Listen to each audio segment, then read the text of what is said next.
ఇటు ఇమాంలతో బెంగాల్ సీఎం మమత సమావేశమయ్యారు. రాష్ట్రంలో శాంతిని నెలకొల్పాలి, ఇండోర్ స్టేడియాల్లో ఆందోళనలు చేయాలంటున్నారు మమత.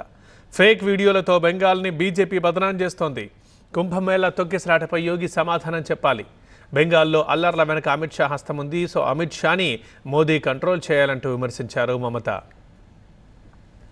బెంగాల్లో శాంతి నెలకొల్పడానికి మత పెద్దలు కృషి చేయాలని సీఎం మమతా బెనర్జీ విజ్ఞప్తి చేశారు. కోల్కతా నేతాజీ ఇండోర్ స్టేడియంలో హిందూ ముస్లిం మత పెద్దలతో ఆమె సమావేశమయ్యారు.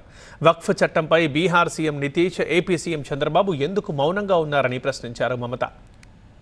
వక్ఫ్ చట్టానికి వ్యతిరేకంగా ఇండోర్ స్టేడియాల్లో ఆందోళన చేయాలని ముస్లిం మత పెద్దలకు మమత విజ్ఞప్తి చేశారు. ఫేక్ వీడియోలతో బీజేపీ బెంగాల్ సర్కార్ని బదనాం చేస్తోందంటూ ఆరోపించారు. ముర్షిదాబాద్ అల్లర్లపై తమ ప్రభుత్వాన్ని విమర్శించిన యూపీ సీఎం యోగి ప్రయాగరాజ్ కుంభమేళా తొక్కిసలాటపై సమాధానం చెప్పాలన్నారు. యూపీలో జరిగిన ఎన్కౌంటర్పై జవాబు ఇవ్వాలన్నారు. బెంగాల్ అల్లర్ల వెనుక అమిత్ షా కుట్ర ఉందని, అమిత్ షాని ప్రధాని మోదీ కంట్రోల్ చేయాలని అన్నారు మమత.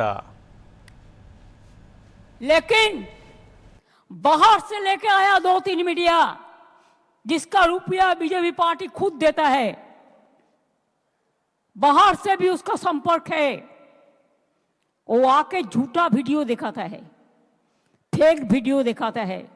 हमने पकड़ लिया, 8 वीडियो भेजा. जो 8 वीडियो कोई कर्नाटका का है, कोई उत्तर प्रदेश का है, कोई बिहार का है, कोई राजस्थान का है, और आप बंगाल का नाम पे बदनाम करते हैं. शर्म होना चाहिए. क्या सोचते हैं?